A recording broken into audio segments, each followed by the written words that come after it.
Yes Tirumala కల్తీ నెయ్యి కేసులో సిబిఐ పర్యవేక్షణలోని సిట్ బృందం దర్యాప్తు ముమ్మరం చేసింది. ఈ కేసులో కీలక నిందితులైన అజయ్ సుబ్రహ్మణ్యాన్ని కస్టడీలోకి తీసుకుంది.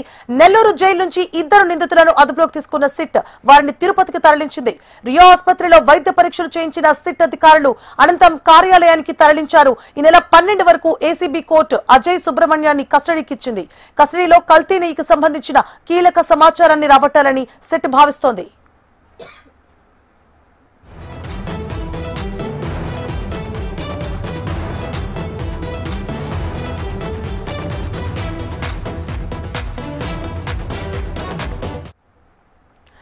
తిరుమల కల్తీ నెయ్యి కేసులో సిబిఐ పర్యవేక్షణలోని సిట్ బృందం దర్యాప్తు ముమ్మరం చేసింది.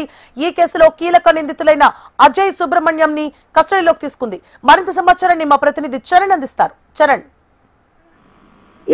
తిరుమల లడ్డు ప్రసాదంలో కల్తీ నెయ్యి కేసులో సిబిఐ పర్యవేక్షణలోని ప్రత్యేక దర్యాప్తు బృందం సిట్ విచారణను వేగవంతం చేసింది. ఈ కేసులో కీలక నిందితులైనటువంటి A16 అజయ్ కుమార్ సుగంధ్, A29 సుబ్రహ్మణ్యం అనే ఇద్దరిని సిట్ అధికారులు కస్టడీలోకి తీసుకున్నారు.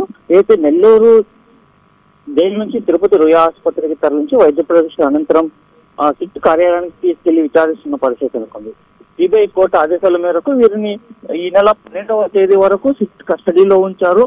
విచారణ చేస్తున్న పరిస్థితి నెలకొంది. కల్తీ నెయ్యికి సంబంధించినటువంటి కీలక ఆధారాలు వీరి నుంచి రాబట్టేందుకు సిట్ అధికారులు ప్రయత్నిస్తున్న పరిస్థితి నెలకొంది. A16 సుగంధి ఇతను బోలేబాబా డైరీకి పామాయిల్ సరఫరా చేస్తున్నారని చెప్పి ఒక ఆరోపణలో వాస్తవాలు నిర్ధారణ కావడంతో ఈ సుగంధ్ అనే వ్యక్తిని అదుపులో తీసుకున్నారు. అదేవిధంగా టిటిడికి చెందినటువంటి సుబ్రహ్మణ్యం అనే వ్యక్తిని కూడా సిట్ అధికారులు ఏదైతే తిరుమల శ్రీవారి కల్తీ నెయ్యి కల్తీ జరుగుతుందని చెప్పి సుబ్రహ్మణ్యంకి సమాచారం ఉన్నప్పటికీ కూడా ఎలాంటి విషయాలు బయట చెప్పకపోవడం పైన అదే నెయ్యిని కంటిన్యూ చేయడంతో ఈ సుబ్రహ్మణ్యం పాత్ర కీలకంగా ఉందని చెప్పి సిట్ అధికారులు భావించి వాళ్ళిద్దరిని కూడా అరెస్ట్ చేసి కస్టడీలో తీసుకొని విచారిస్తున్న పరిస్థితి నెలకొంది. Right, thank you for the updates Charan.